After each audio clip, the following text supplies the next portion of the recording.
Good afternoon, কেমন আছো বলো সবাই? আশা করি সকলেই ভালো আছো। আমি ভালো নেই, প্রচণ্ড সর্দি কাশি জ্বর, মানে গতকাল তো বিছানা থেকে উঠতেই পারিনি, এত শরীর খারাপ ছিল, কথা বলতেও কষ্ট হচ্ছে আমার। নিশ্চয়ই আমার গলার স্বরটা শুনে তোমরা বুঝতেই পারছো। কিন্তু ওই যে কিছু ভিডিও দেখেছি, না দেখে তো মানে না বলে তো আমি থাকতেই পারবো না, এরম একটা ব্যাপার, কন্ট্রোভার্সি দিদি বলে কথা। তো চলো, কাকে নিয়ে বলতে এসেছি নিশ্চয়ই তোমাদেরকে বলবো। তো সবার আগে বলবো রোহনকে নিয়ে আগে কিছু কথা বলবো, তারপর চলে যাব লিসানের ভিডিওতে। হ্যাঁ অবশ্যই, রোহনকে নিয়ে যেটা বলবো সেটা হচ্ছে, রোহন একটা শর্টস দিয়েছে, সেই শর্টসটাতে দেখেছি আমি, দুটো শর্টস দিয়েছে, সেখানে আমি দেখছি সোনামা হোয়াইট সিমেন্ট নিয়ে খেলা করছে।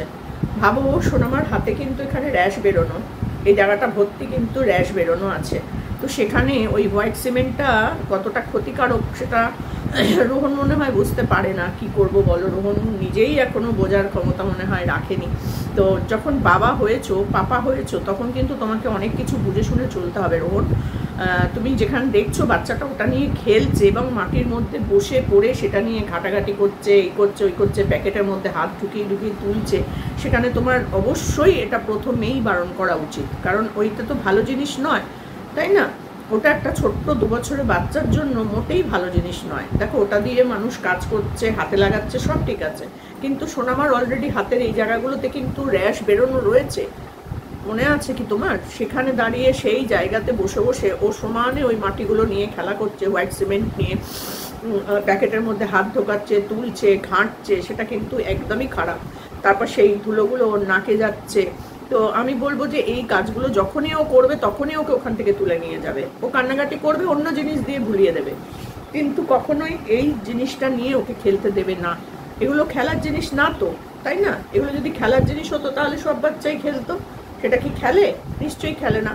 তো সেখান থেকে দাঁড়িয়ে তোমাকে এটা বলবো যে তুমি ওটা নিয়ে ভিডিও বানিয়েছো, কিন্তু এটা আমার চোখে একদমই ভালো লাগেনি। জানি না কাদের চোখে ভালো লেগেছে, শর্টসটা ভালো লেগেছে, তুমি গান করেছো, এই করেছো, বা ওকে বকছো, উঠে আয় করছো, ও কিন্তু উঠছে না, অনেকক্ষণ বাদে উঠলো। আচ্ছা যাও বা উঠলো, উঠে গিয়ে হাতটা ধুলো কোন জলে? ওই সিমেন্ট গোলা জলে হাতটা ধুয়ে নিল। তোমার উচিত ছিল ওকে একটা ভালো বোতলে করে জল এনে সেই জলটা দিয়ে ওর হাতটা ধোয়ানো, বা কল থেকে হাত ভালো করে একদম এইখান থেকে হাতগুলোকে পুরো ধুয়ে দেওয়া, মুখটা ধুয়ে দেওয়া, তাই না? তুমি ওই জলটাতে ওকে হাত ধুতে বললে, যে জলটাতে মানে ওই সিমেন্ট গোলা জল, একদম নোংরা একটা জল, সেই জলের ও হাতটা ধুলো। বলা যায় না ওই হাতেই ও আবার হয়তো কিছু খেয়ে নিল, কারণ সিমেন্টটা তো ধুয়ে গেল, কিন্তু হাতের জানটা কি গেল? কারণ ওই জলটাই তো নোংরা জল, তাই না? তো একটা ছোট্ট 2 বছর 2.5 বছরের বাচ্চাকে অনেক কিছু ভাবে মেনটেন করতে হয়, যেটা আমার মনে হচ্ছে তুমি কোথাও কোথাও ভুলভাল করে ফেলছো। তো জানি তুমিও পারো না ঠিক মতন, কিন্তু তুমি এটা আমরা যখন বলবো তখন সেটাকে একটু শোনার চেষ্টা করো, তাহলে তোমার ভালো হবে, বাচ্চাটারও ভালো হবে, কারণ আমরা প্রত্যেকেই কিন্তু বাচ্চাটাকে ভীষণ ভালোবাসি, ভীষণ। আমার একটু কষ্ট হচ্ছে কথা বলতে, কাশি হচ্ছে, তোমরা একটুখানি অ্যাডজাস্ট করে নিও। তো কালকেই আমি ভিডিওটা করতাম, কিন্তু কালকে আমার ক্ষমতা ছিল না উঠে বসে একটু কথা বলার। আজকে একটুখানি উঠে বসতে পেরেছি, তাই জন্য তোমাদের কাছে চলে এসেছি। আর এরপরে চলে যাই লিসানের ভিডিওতে। কালকে লিসানের ভিডিওতে দেখলাম 2 বান্ধবী একসাথে হয়েছে অনেক দিন পর। সত্যি করে কি ভালো যে লেগেছে তো তাদের দুজনের অ্যাক্টিভিটিস। একজন যদি লাফায় তো আরেকজনও লাফানো শুরু করেছে, একজন যদি নিচে নেমে আসে তো আরেকজনও নিচে নেমে আসছে।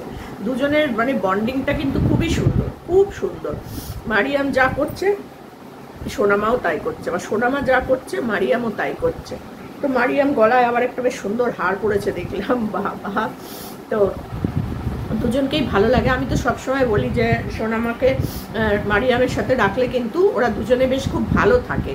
মারিয়াম একা একা থাকা আর সোনামার একা একা থাকার থেকে দুজন যদি মানে খানিকক্ষণ সময় একসাথে থাকে, তাহলে কিন্তু ওরা বেশ নিজেদের মধ্যে খেলাধুলা করে নিজেদের মধ্যে একটু সময় কাটালে দুজনেরই ভালো লাগবে, তাই না? তো সেরকম সোনামাকে দিয়ে গেছে মারিয়ামের কাছে, মারিয়াম সোনামা দুজনে খেলাধুলা করছে। এইবার খেলাধুলা করতে করতে হঠাৎ করে লিসান বলেছে পড়তে বসতে, ব্যাস হয়ে গেল। এই যে পড়তে বসার কথা যে কেন লিসান বলে আমি বুঝতে পারি না। সোনামাকে পড়ার কথা মোটেই বলবে না, মোটেই বলবে না। সোনামার যখন ইচ্ছা হবে, যদি 12 বছর বয়সে ইচ্ছা হয়, সোনামা 12 বছর বয়সে পড়াশোনা করবে, আমার তাই মনে হয়। কারণ সোনামার বই খাতার দিকে মোটে নজর নেই, মোটেই না। আসলে না, এক একটা বাচ্চা এক এক রকম হয়, কারোর খেলাধুলার প্রতি মন থাকে বেশি, কারোর পড়াশোনার দিকে থাকে, কারোর আবার গান বাজনার দিকে থাকে, এরকম থাকে। তো যাই হোক, সোনামা বইয়ের দিকে কোনোভাবেই নজর নেই। সেই তুলনায় মারিয়াম কিন্তু অনেক অনেক বেশি মানে সিরিয়াস, পড়াশোনার দিকে অনেক বেশি সিরিয়াস। খেলাধুলা করে, দুষ্টুমি করে, কিন্তু তার সাথে সাথে পড়াশোনাটাও করে। আমি গতকাল না পরশু দিনকে একটা ভিডিও করেছিলাম, ওখানে আমাকে একজন কমেন্ট করেছেন যে মারিয়ামের সাথে সোনামা তুলনা করবেন না। আমি তুলনা করি না ভাই, আমি শুধু এটুকুই বলি যে দুজনের কিন্তু সেম বয়স, দুজনেরই কিন্তু সেম বয়স। তো মারিয়ামের পরিস্থিতিটা একরকম, সোনামার পরিস্থিতিটা একরকম, সেটাও আমি জানি। সোনামাকে দেখার লোক খুব কমই আছে, সেটাও আমি বুঝতে পারি। সোনামাকে দেখার লোক কম আছে, এটা বোঝা যায়।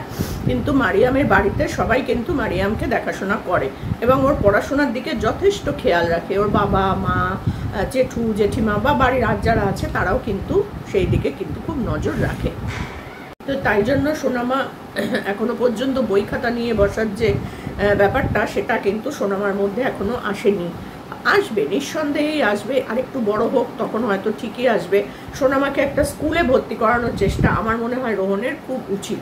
কারণ কি বলতো, ওকে যখন বাড়িতে সেইভাবে বসানোর লোক নেই, তখন ওকে যদি একটা স্কুলে ভর্তি করে দেয়, যে ছোট ছোট বাচ্চাদের যে নার্সারি স্কুলগুলো থাকে, প্লে গ্রুপ থাকে, প্লে স্কুল থাকে, সেই স্কুলে ভর্তি করে দিলে কিন্তু সোনামার ওই দিকে নজরটা যাবে।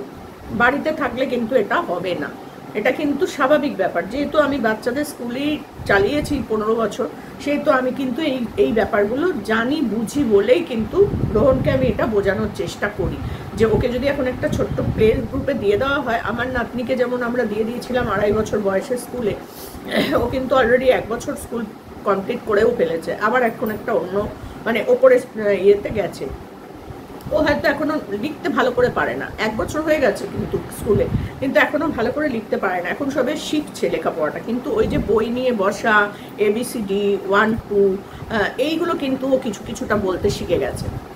স্কুলে যাওয়ার যে একটা নেশা, বন্ধুদের সাথে খেলাধুলা করার যে একটা নেশা, স্কুলে গিয়ে টিফিন ভাগ করে খাওয়া, অনেক কিছু কিন্তু ম্যানার্স স্কুলে গেলে শিখতে পারে বাচ্চারা, যেটা সোনামাকে আস্তে আস্তে দিতে হবে। আরেকটু বড় হোক, এখন তো 2.5 বছর বয়স, আরেকটু পরে যদি দেয় তো দিয়ে দেওয়া উচিত। কারণ ওকে কিন্তু বাড়িতে দেখা সেইভাবে কেউ নেই। তো যেটা বোঝা যায়, তো যাই হোক, সেটা তার বাড়ির ব্যাপার। রোহন কি করবে সেটা রোহনের উপরেই নির্ভর করে। আমরা যেটা দেখি সেটা নিয়েই বলতে পারি না, তার বেশি তো আর কিছু করতে পারি না। তবে সোনামার ওই সিমেন্ট ঘাটাটা আমার একদম ভালো লাগেনি, কারণ ওর হাতের র্যাশগুলো যদি না থাকতো তাও একটা কথা, কিন্তু ওগুলো তো খেলার জিনিস নয়, সেটা তো বুঝতে হবে, তাই না? ওকে এক গাদা খেলনার জিনিস কিনে দাও, খেলনা বাটি কিনে দাও, যেটা নিয়ে ও খেলতে পারবে। ওকে কিছু আলুর টুকরো কেটে দেবে, যেগুলো দিয়ে ও খেলতে পারবে, ওরকম কিছু দিয়ে ওকে বসিয়ে রাখো, তাহলে ও খেলতে পারবে, ওর মনটাও ভালো থাকবে।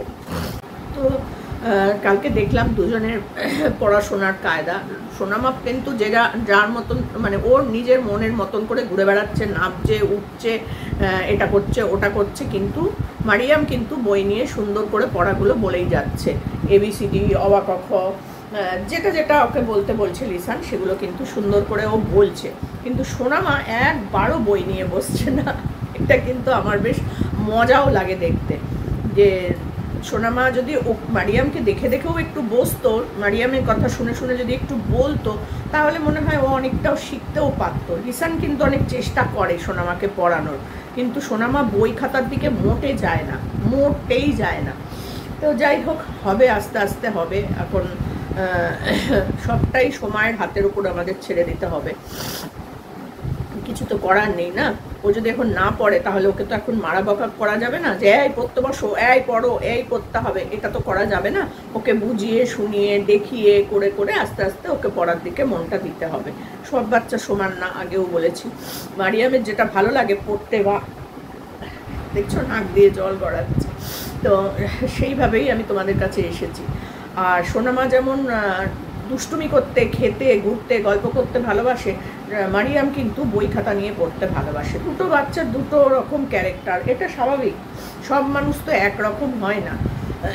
তো যাই হোক, দুই বান্ধবীকে কালকে খুব ভালো লেগেছে। তবে হ্যাঁ, একটা জিনিস আমার খুব ভয় লাগছিল, লিসানকেও বলবো, এই যে প্লাস্টিকের ওই টুলগুলোর ওপর দিয়ে ওরা নামা ওঠা করছিল, একবার কিন্তু সোনামা পড়েও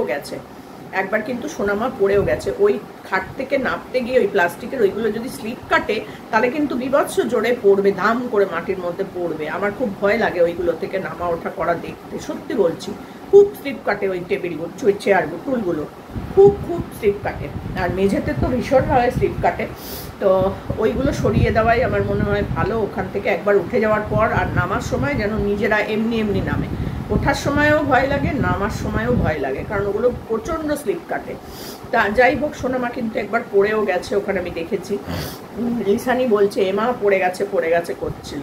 যাই হোক, আস্তে করেই পড়েছে, কিন্তু যদি এটা সরে গিয়ে জোরে পড়ে তাহলে কিন্তু বেশ ভালো রকম ব্যথা পাবে দুটো বাচ্চাই। তো সেই জন্য বলবো ওইগুলোকে যতটা সম্ভব না ইউজ করা যায় ততই ভালো। উঠে যাক খাটে, তারপর সরিয়ে দাও। নামার সময় বলবে এমনি নামো, নামার সময় ওটা খুব আরও রিস্ক। তো যাই হোক, আমার কথাগুলো তোমাদের যদি ভালো লাগে তো ভালো, আর দর্শক বন্ধুদের বলবো যে তোমাদের যদি আমার সাথে একমত হও তাহলে অবশ্যই আমাকে কমেন্ট করে লিখে জানিও যে হ্যাঁ দিদি তুমি যেটা বলেছো ঠিকই বলেছো। আর কি বলবো বলো, দুটো বাচ্চাকেই আমার অনেক ভালোবাসা, ভীষণ ভালোবাসি আমি দুটো বাচ্চাকেই। তো চলো, পুজোটা খুব ভালো করে কাটুক, দুটো বাচ্চার মানে কি বলবো, ভালো মতন বড় হয়ে উঠুক, ভালো শিক্ষা পাক, ভালো সুন্দর মানুষ তৈরি হোক, এটাই সব সময় চাইবো। কারণ দুজনের বাবাই খুব ভালো, লিসান খুবই ভালো মানুষ, তো তাদের মতোই যেন হয় এটুকুই চাইবো। চলো আশীর্বাদ করি ওরা যেন সুস্থ থাকে, স্বাভাবিক থাকে।